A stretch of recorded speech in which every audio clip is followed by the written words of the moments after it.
Welcome, welcome. I'm Anthony Bila, otherwise known as the Expressionist, and you're live with me and Sony and Orms. And yeah, I'm hoping we're going to have a really awesome time. I'm simulcasting streaming from multiple devices and places. So if you're joining us via YouTube Live, hello. If you're joining us via Instagram Live, hello. And if you're joining us via Facebook Live, hello. And lastly, and absolutely not leastly, if that's even a word, if you're joining us through the Sony Alpha Universe, hello. Really excited about today. We're going to be talking about my process, my thoughts on creativity, how I come up with concepts and ideas for fashion photography, and how often that starts to transcend into fine art photography, and how I manage that process with my collaborators. If nothing else that you get from today, the thing that's going to be the most important is talking about collaboration. Collaboration, collaboration, collaboration. And yeah, I'm really excited for that. This is also an interactive session, so make sure you send in questions via the Facebook Live or the YouTube Live or on Instagram Live. And I'll do my best to answer as many as possible because I want this to be interactive and a learning experience for everybody involved. So without further ado, I'm going to jump straight into the presentation and talk about my creative process. Now, the thing that's important to remember when it comes to a creative process is that it's not a one size fits all. In the amount of time that I've been shooting and how it's evolved and changed, the process has involved more people as I've gone along. It's become more extensive, more particular, more refined than it was when I started. For instance, when I remember shooting 6 7 years ago, I would just contact someone on Instagram. We'd meet somewhere in the streets of Johannesburg or Cape Town or wherever I would be at the time, and we would take photos. And that process has evolved considerably since then. So what I'm going to do is take us through a couple of slides. And if you're joining us via Instagram, you might not see the slides, but make sure you do visit the Orms YouTube Live or the Facebook Live at some point because we are going to post this, and you'll be able to see all the slides about me talking about various aspects of photography. So the first aspect that I want to get into are the practical elements, and that really means the nuts and the bolts of what it means to shoot fashion photography.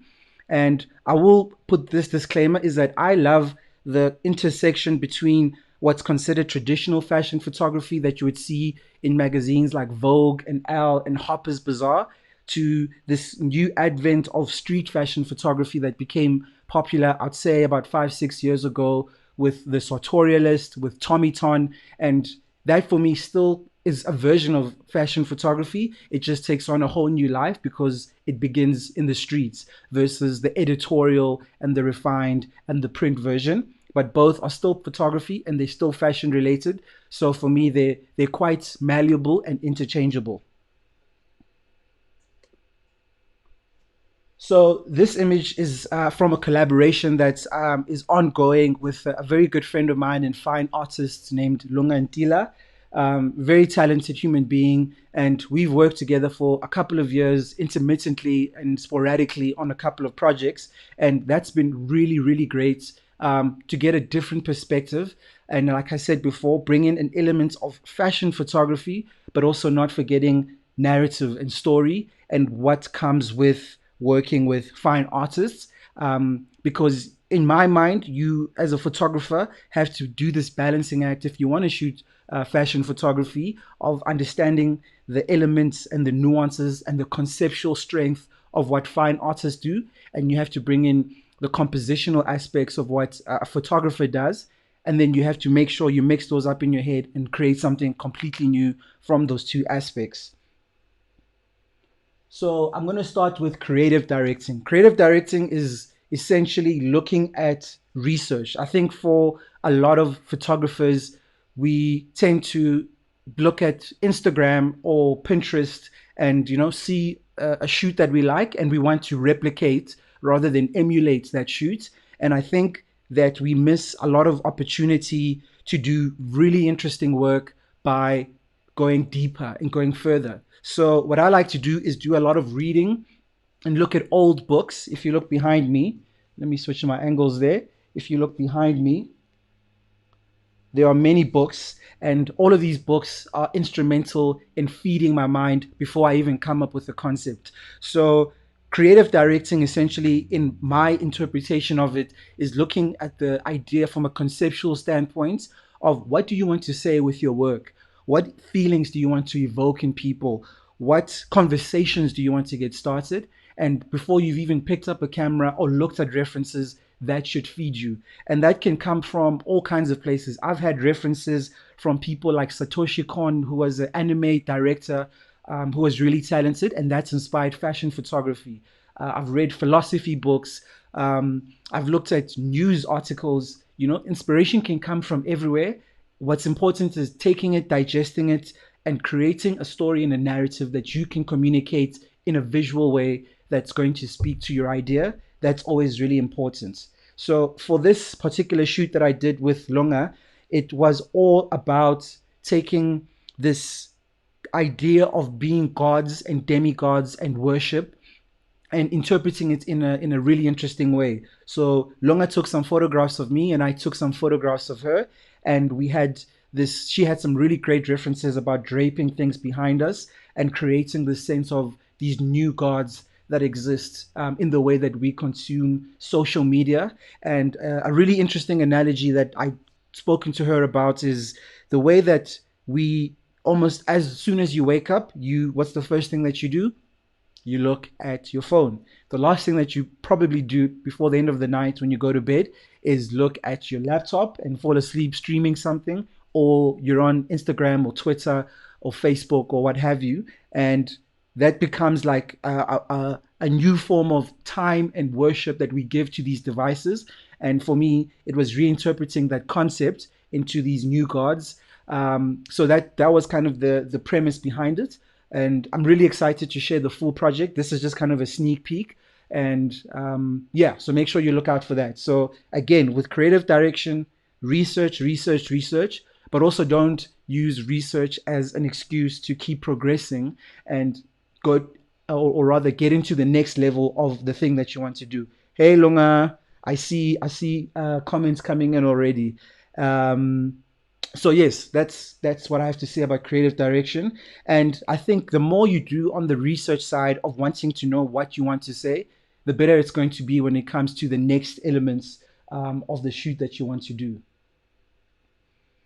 So the next thing that I want to speak about that forms part of the process is the briefing session. So once you've created your creative concept, it's up to you now as a creative director to think about all the elements that I'm going to speak about, whether that's styling, whether that's makeup, whether it's location, whether it's, you know, building the shot list, all of those elements that I'll speak about. And the more junior or like entry level you are, the more of those elements you're going to have to take on by yourself, which can be very, very stressful. But I think it's important, if you're going to be controlling ideas from a creative director standpoint, that you do that. And again, I'll speak about a recent project that I did that's going to be in Faculty Press, and even one that I worked on with Lunga, who I'd aforementioned, where she directed a project and I jumped on as a videographer, and she gave direction in terms of how to shoot the thing, the elements that she wanted in it, down to the music and all of how all of these elements come together. And that's exactly what being a creative director is. And again, it's strange because in the world that we live in, I don't think people exist in these neat little compartments anymore. And as a photographer, there was a time where you could get away with just kind of clicking and shooting. But I think we live in a time where you need to be more diverse, and you need to look at yourself as a creative director that uses these tools as manifestations of your ideas. That's kind of the way that I approach it. So I don't consider myself a traditional photographer because I do so many other things. But photography, by and large, informs so much of what I do because of the technical aspects of what I've learned about ISO and exposure and f-stop. All of that always plays into everything else that I do. So this example here is from another shoot that I did in studio when we were launching the 7C, and it's called Obscura. And again, I relied on talent and people helping me to produce this project. So if you don't have a stylist that's ready and on call, the easiest thing for you to do is, instead of trying to reach to people that you aspire to be like, that may be professionals and working at these higher levels, I think what's important to do is to consider yourself looking at people who are on the left and the right of you. So if have just started out and you can't get a hold of people like B Diamond Head or Lunga Ntila or any of these other people that are considered, kind of pioneers or people that are leading in their respective fields, look at the people on the left and the right of you. So collaborate laterally or horizontally rather than vertically, because those people are harder to get a hold of. They're working in a professional capacity, which means they have less time and energy to devote. And I guarantee you, there are people on your left and on your right that are very willing, whether it's a makeup artist or a stylist, to create the work, and you grow together rather than, trying to reach for the sun, moon, and stars, and those people seem inaccessible. Cool. I see a question already. Someone has, panographer has asked, advice on the keynotes, keywords when it comes to your research.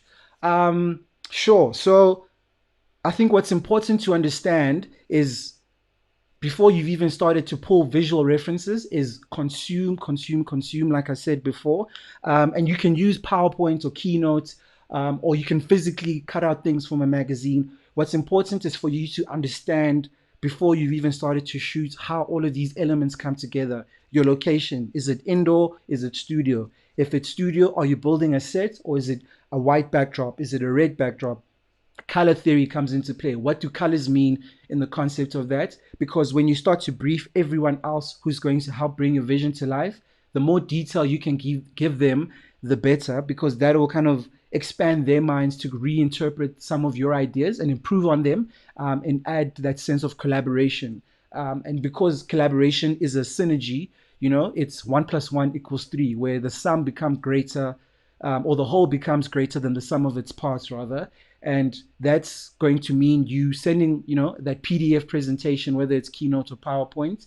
And there is, again, no wrong or right way to do it. As long as you can communicate your ideas effectively, you can do it in any way, shape, or form. You could do it with voice notes. You could do it with video references. You could do it with screenshots from films, or shots of a cartoon, or old magazines or new magazines. It's just a way for you to put your idea together and compose it. So I hope that answers the question for you, panographer. The next element that I want to speak to is producing. And for me, producing is about planning and scheduling. And I did a shoot this past weekend where it was all about speaking to, how do I put it, all the elements that I needed. So I needed a makeup artist, I needed a stylist, and I needed a studio. And I did a lot of the production myself. So I sent briefs based on that creative treatment or creative direction to all of those people the week or 2 weeks before that. And then they came back with ideas of how they would interpret some of that work.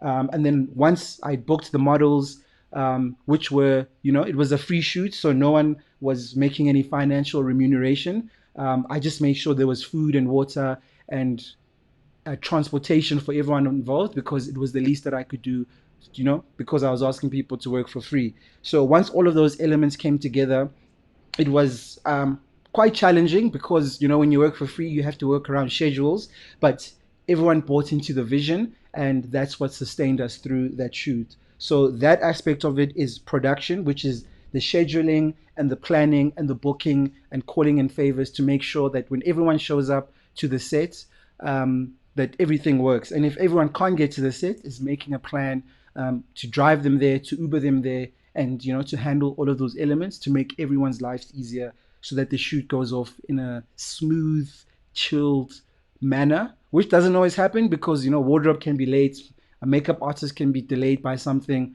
and that's when you kind of have to get into problem solving mode. There's so many other elements that come into it outside of just clicking, shooting, and hoping for the best. Okay. Going through some of your comments, so I appreciate that very much. Again, pre-production, and I'm going to speak about the frame that you see there is something that I photographed with Shelly Mokwena for her brand and her fashion line. And what we did was she was visiting her family in the Vaal, and I thought, wow, this is a great opportunity to shoot somewhere I'm not familiar with. So I gave her a call a couple of days before about where we should meet. I asked her to think about places that would be really great for the idea that you wanted to execute, because her clothing has these really vibrant but pastel colors, and it's really, exuberant, if I can use that term.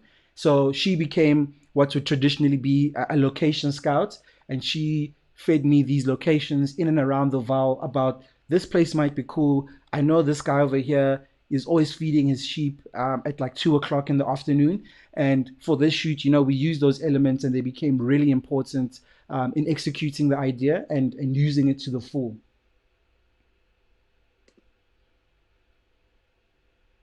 All right, and then moving on to the actual production. So the image for those on Facebook and Instagram Live, well, rather not Instagram Live, for Facebook and YouTube Live, is from a shoot that I did called No Borders. And this shoot was, again, when we had the opportunity as Sony ambassadors to test out the Sony 7C, we looked at shooting in various environments. And what's great about the 7C as a camera is that it's the world's lightest mirrorless camera. So we shot in the middle of CBD in Johannesburg, which is not always the greatest place to shoot in because of how busy and the hustle and bustle, and there's some safety concerns sometimes. But using a camera like the Sony 7C made it really fluid and easy because it's such an inobtrusive camera. It doesn't take up too much space. It made the process really fun and really easy. And I was shooting on a kit lens from Sony, which was the 50mm FE 1.8.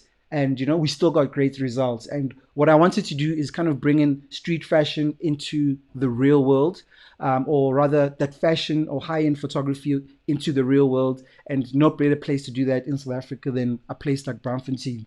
So all of the pre-production we had done, I went and scouted this yellow wall that you see in the portraits, and I looked for certain elements that I knew would execute on certain shots that I wanted to do.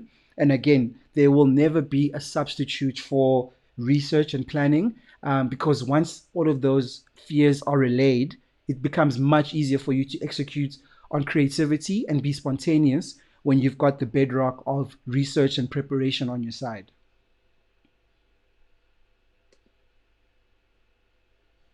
The next element I want to talk about, which is often neglected, is post production. And that's where you start to use programs like Lightroom and Photoshop and InDesign and work with those to finalize your vision. So, what happens a lot of the time is, and I advise you to do this if you're going to be shooting a really complex scene or elements that are going to be very complicated, is use plates. And by plates, I mean shoot the location without the models and get the plates, and then start shooting the models in that context. Because when you're in post production or editing your photos and color grading, it becomes easier to remove elements and work with elements that's just going to make you executing on your vision so much more fun and interesting. And even this shot that's up on the screen is a photograph that I took with a model called Uzintle, and we shot this in how would I put it, in a very busy place. So there were a lot of elements behind her with posters and things like that that I didn't want in the portrait. So I found a piece of the wall that was clean, but we couldn't shoot with her because there was an obstacle. And I shot that plate, and then I shot Zintle again in a different part of the wall. And then what I did is mask it out just so that I could get that tiled effect that I wanted without having to worry about having inappropriate posters that get posted all around Joburg. If you know, you know what I'm talking about. So yeah, that's again the post-production process. Very, very important in making sure that your vision is finalized and you can bring it to its full potential. I think a lot of the time what we miss out on is that post-production is an afterthought. And what I'm going to do is actually share some pre-production images of where the inspiration came from, the production elements of what the photo shoot elements looked like unedited, and the post-production of what something looks like after you've applied some editing techniques to it. And it will show you kind of in the 3 steps how differently you can go from the reference or the inspiration for the thing you're shooting to the process of you shooting in camera to what it looks like after a bit of post production through elements like Lightroom or Photoshop, which are kind of the predominant ones. And it just kind of will help you to understand how differently things can come out in the end, but understanding it from the get go. Okay, and next slide. So this was a kind of a sneak peek that the world hasn't seen from a recent shoot for a magazine, and I'm not going to say what magazine it is, but there's a lot more in store when it comes to that. So make sure you look out for it. And what I wanted to do now is get into the Q&A and really, yeah, kind of expound on any of the elements that I've spoken about because there are so many questions. So give me a sec to jump onto some of these questions. The first one is from Thomas99. Let me just see what Thomas is saying. What inspired you to choose fashion and portrait photography?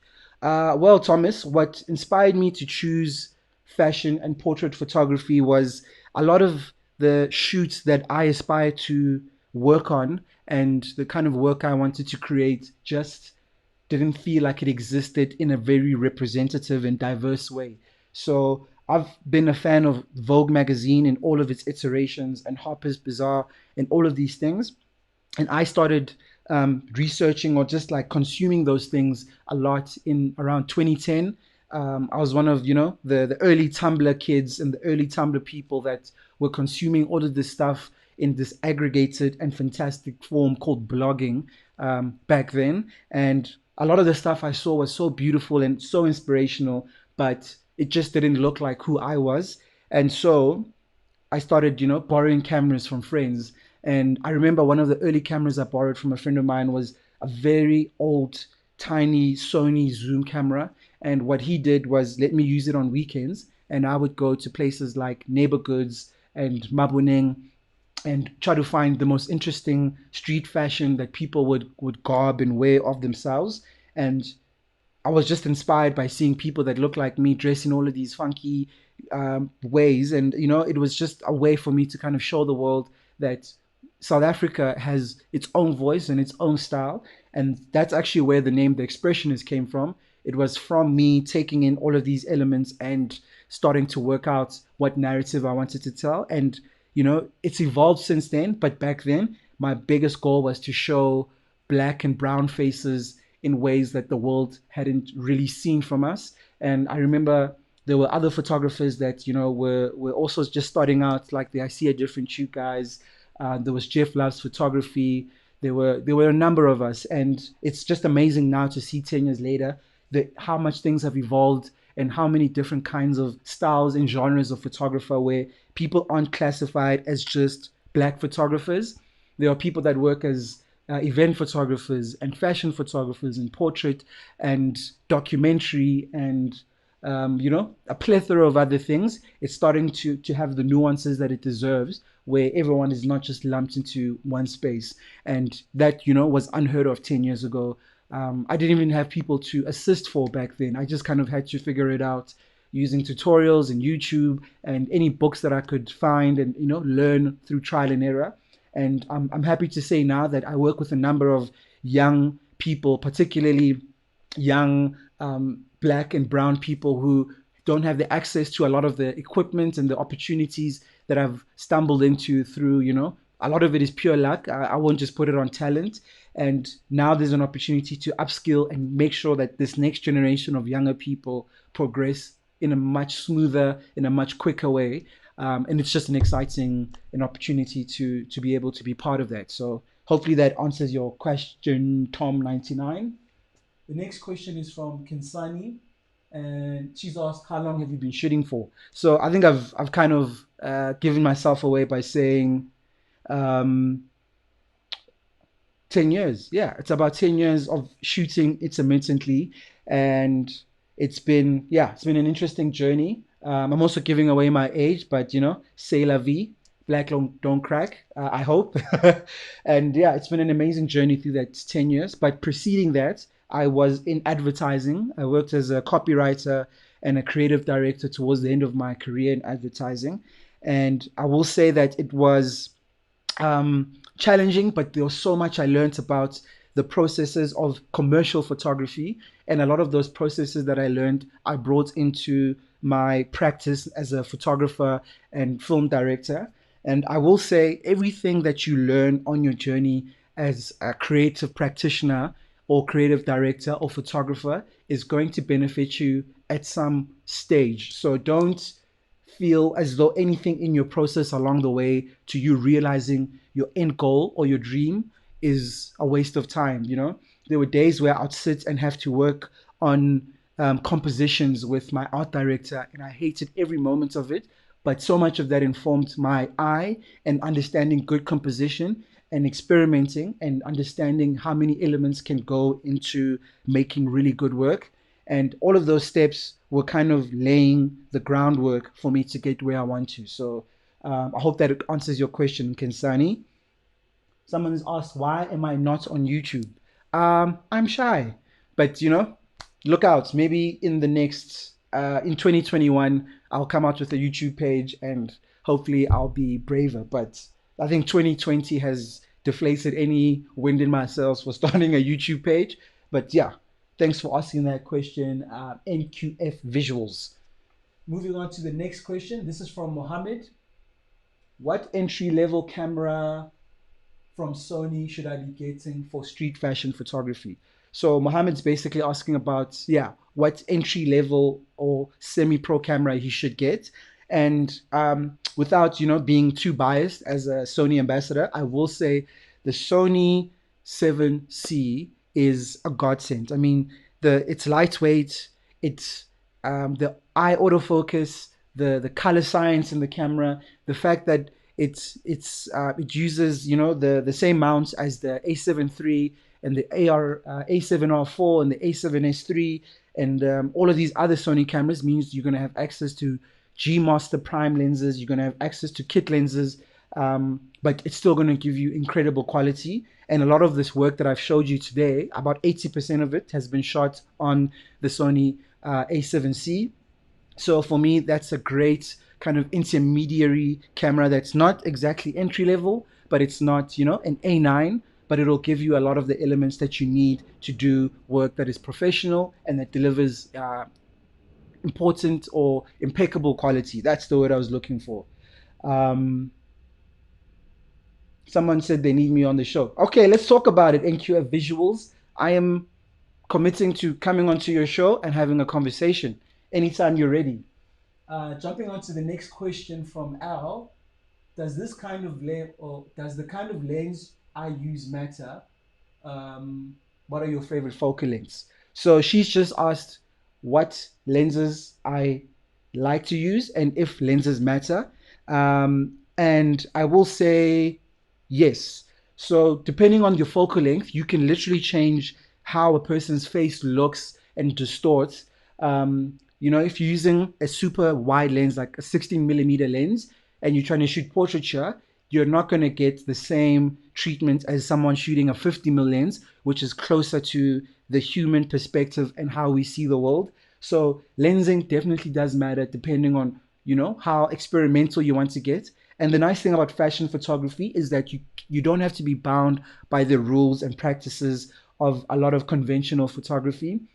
So I've done a lot of shoots where I'm shooting portraits on super wide and it compresses differently, or I shoot telephoto to get really nice bokeh.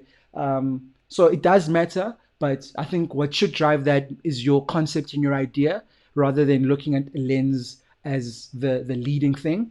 But my favorite focal lengths are definitely, I love using two lenses, the G Master 24 to 70 for its versatility and just the tack sharpness of it, and the newly launched 14 to 24 G Master. Because I also do like to experiment with motion blur in photographs and creating a simulated softness and playing around with different elements that feel very different but still are going to deliver on a very professional level. um, I'm looking at a question here. What what is your take on Afrofuturism? I think Afrofuturism is a cool subgenre that has had a lot of airtime and a lot of time in the sun, especially in that Afro punk era of a couple of years ago. I have no qualms about it, but I do think that there's so much more to being a black creative or a brown creative in this country and even around the world, where you don't have to be limited to thinking, oh, the only genre I can do is Afrofuturism because it's garnered a lot of traction and interest. I think what's important is for you to look at what voice do you speak in, what inspires you, what elements and creativity do you take in, and then use that as your guiding light, because that's going to inform the genre that you take it to. Afrofuturism, in reinterpreted, could become neo Afrofuturism or post neo modern, whatever you want to make of it. Do not limit yourself to genres and to doing things just because they're popular. Speak from a voice where you're passionate about something and that thing matters to you. And we've got a question from Tori. So, how did you break through into the fashion photography space? Like I was saying earlier, Tori, so I was fortunate in that the internet was my breakthrough. I didn't have much assistance and help from it and other elements and other people. I just picked up a camera and started shooting, and I figured it out along the way. And I will say that never be afraid to just start.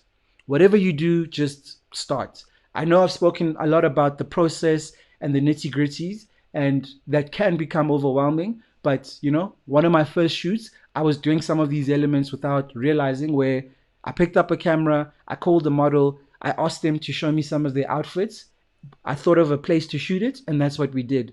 And that's a very basic or rudimentary way of doing what I do now, but a lot of the same principles still apply. The only thing that changes is that you bring in more collaborators for bigger ideas to execute on a bigger vision as you go along.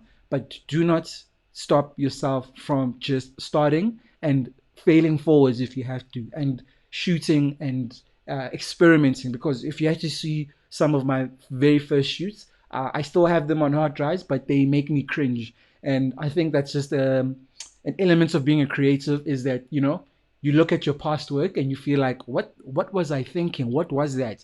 And that's a good thing, because it shows you that your eye is refining and you're progressing and you're evolving as a creative person, or as an artist, or as a photographer or creative director. So my advice to Al about breaking through into fashion photography is just to start and shoot the things that you're passionate about and that interest you. And don't be afraid to experiment and try new things, um, because I think the longer you do it and the more successful you get, there is a danger of you being trapped in a genre, or in a style because that's what's made you popular. But I say always break out of that. As a creative person, you should feel like every shoot is trying something new and it's scaring you, and there's a level of risk in that. And I think that's what being a creative person is. It's an adventure and it's a risk. Great.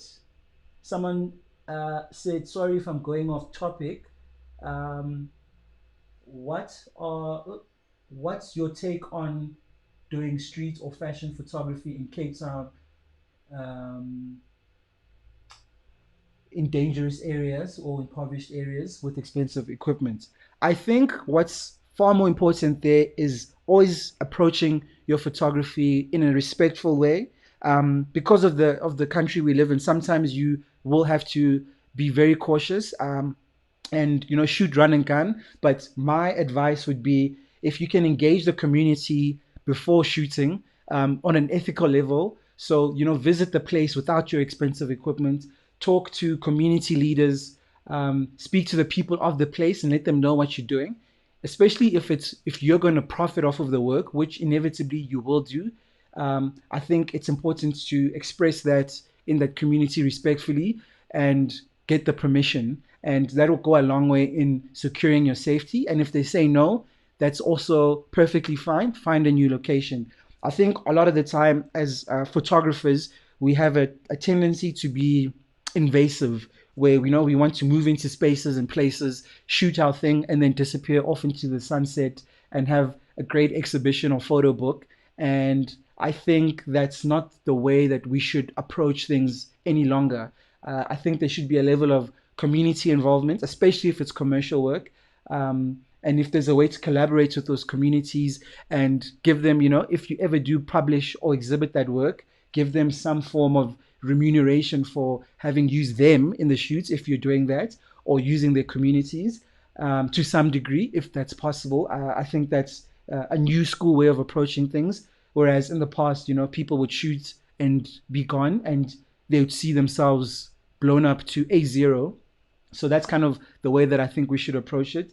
In more commercialized areas where it doesn't have a tinge of like exploitation to it, shoot in that location without asking, ask for forgiveness rather than permission. But by and large, I would say be responsible if you're shooting in quote unquote impoverished areas because you want it to look edgy. Communicate with the people of that place and show them, that decorum and respect. Okay, what other questions? Alex Digitals asked about studio sessions and what equipment to use for lighting. So, I mean, ironically, I like to use natural light if the studio allows for it, but I do think that it doesn't, the studio lights that you use are kind of immaterial to a certain extent, but my go-to have been the B1s just because they're more tactile and mobile. And again, I think it also depends on your budget. So if you can't afford to rent out B1s, find something within your budget. And what's more important is how you use them. So how you diffuse the light if they're very harsh, if they're not powerful enough. How do you bounce lights? How do you use reflectors and all of those elements to make sure that you're getting the most out of the equipment that you do have? Okay. Lungas has asked, was it difficult? Oh, I need a new glasses prescription. Was it difficult for you to transition from commercial photography to fine arts? If so, what are some of the challenges? I definitely, I think transitioning between fashion and commercial photography is really really easy.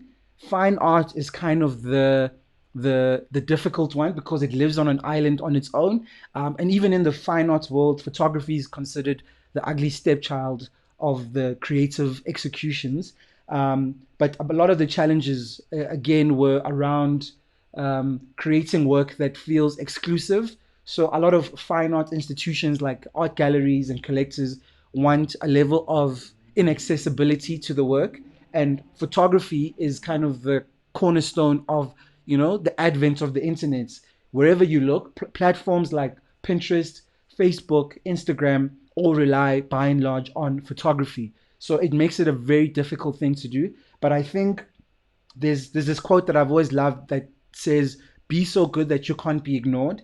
And I think for photographers that want to break into that fine art space, create bodies of work that you manage access to, but you still make available to a certain degree through your platforms, whether that's your website or your Instagram or whatever the case is. But also have work that it exists outside of the internet, because there is, as a photographer, very few pleasures as rewarding as seeing your work in a gallery printed in the physical form existing in someone's home.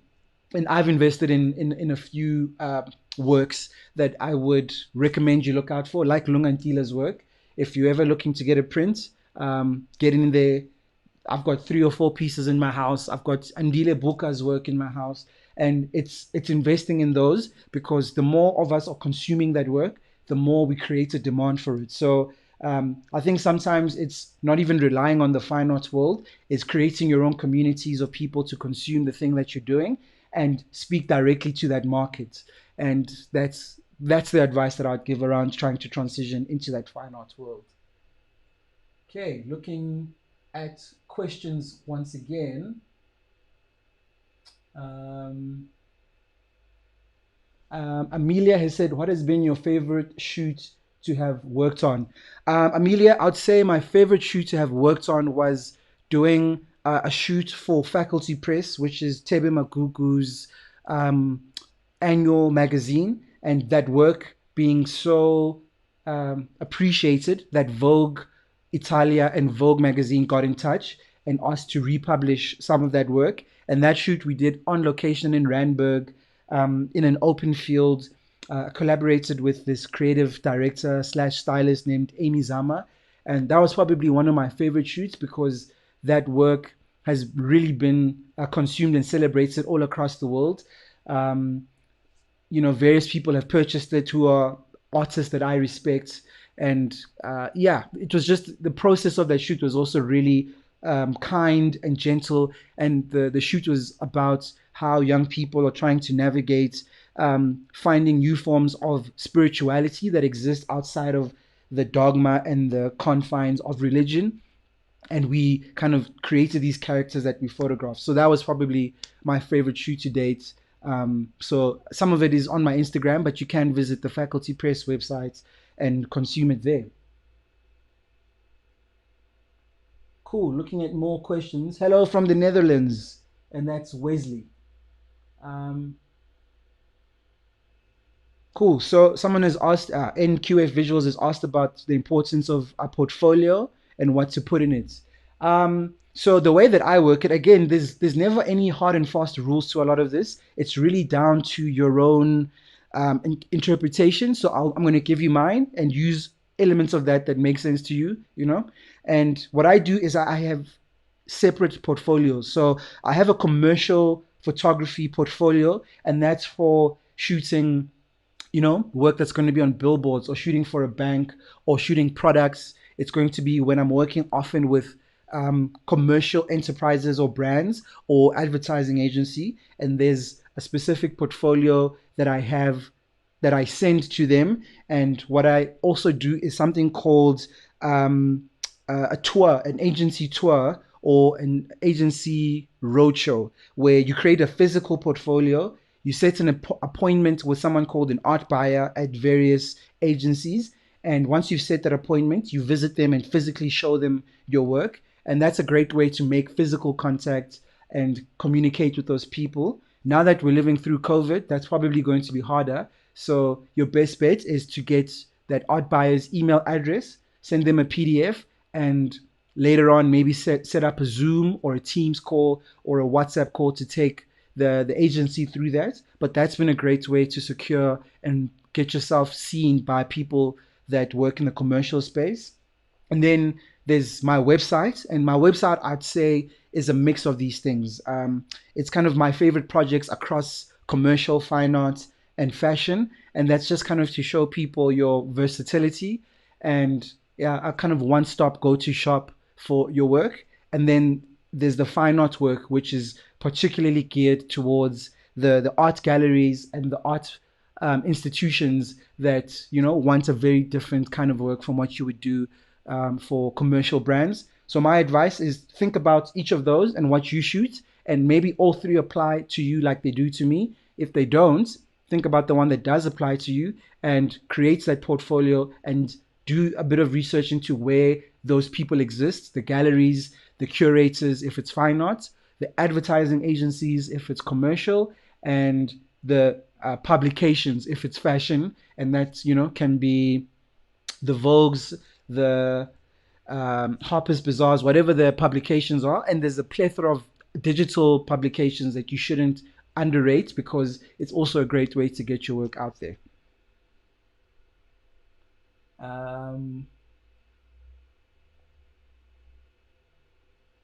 Okay, Tabo Lens has asked what your thoughts are based on natural light and winter and summer.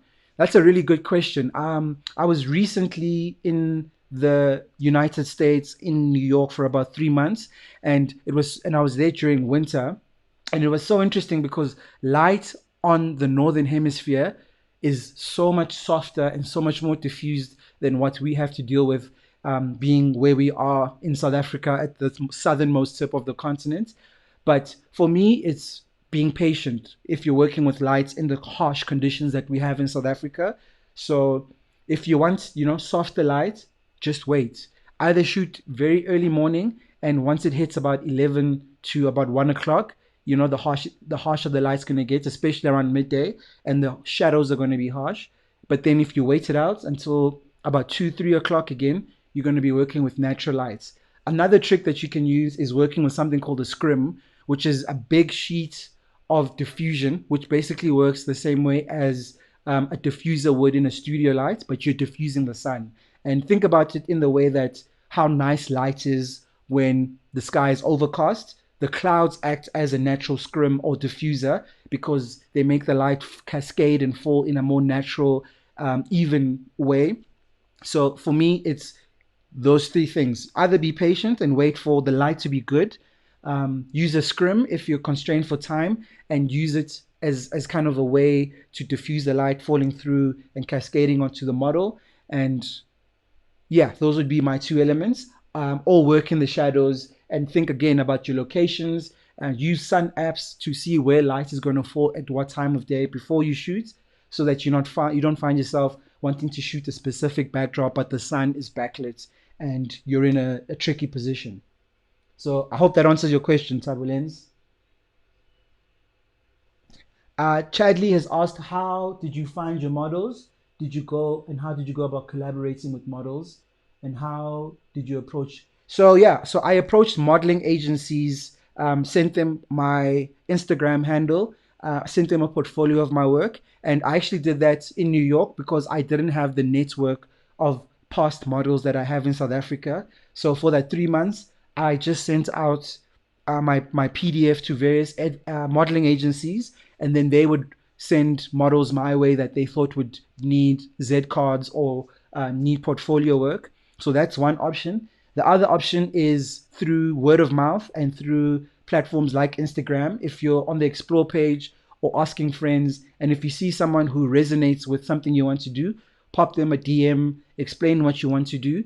And they're either keen or they're not, but you kind of have to be unafraid of putting yourself out there as a photographer, because you're going to experience a lot of rejection. And when I was shooting a lot of street photography in New York, I would ask people, and I even do it in South Africa, of just sometimes walking around with the camera and asking people to take a photograph of them.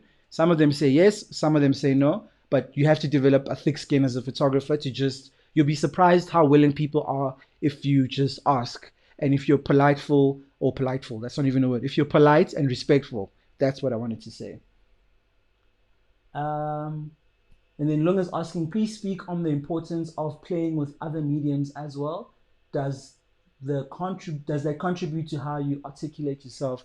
That's a really great question, Lunga. So I definitely consider myself more of an artist than a photographer. Photography is just a wonderful medium that's given me so many opportunities and trained my eye in a lot of ways. When I work with other visual elements that I experiment with, whether it's illustration or drawing or painting or shooting video, it becomes important to have that basic training that photography has given around composition, shot, concepts, ideas, narrative. All of those things are transferable if you're driven by strong concepts rather than the end product. So I love to, do mixed medium stuff. I love to collaborate with people that do different kinds of work, and we find new ways of working together.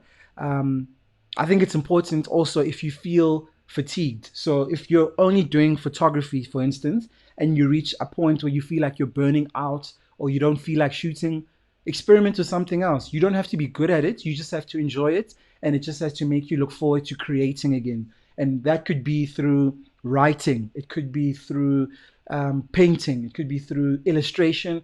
It could be through video work. It could be through whatever the thing is, but find ways to reinvent yourself and to reinvent your desire and passion, because I think really strong creatives are able to transfer their creative work into other mediums. I've been really curious about 3D rendering since lockdown, and I've started with some short courses, which, it's a very different thing to photography in a lot of ways, but in some other ways, it's also very similar.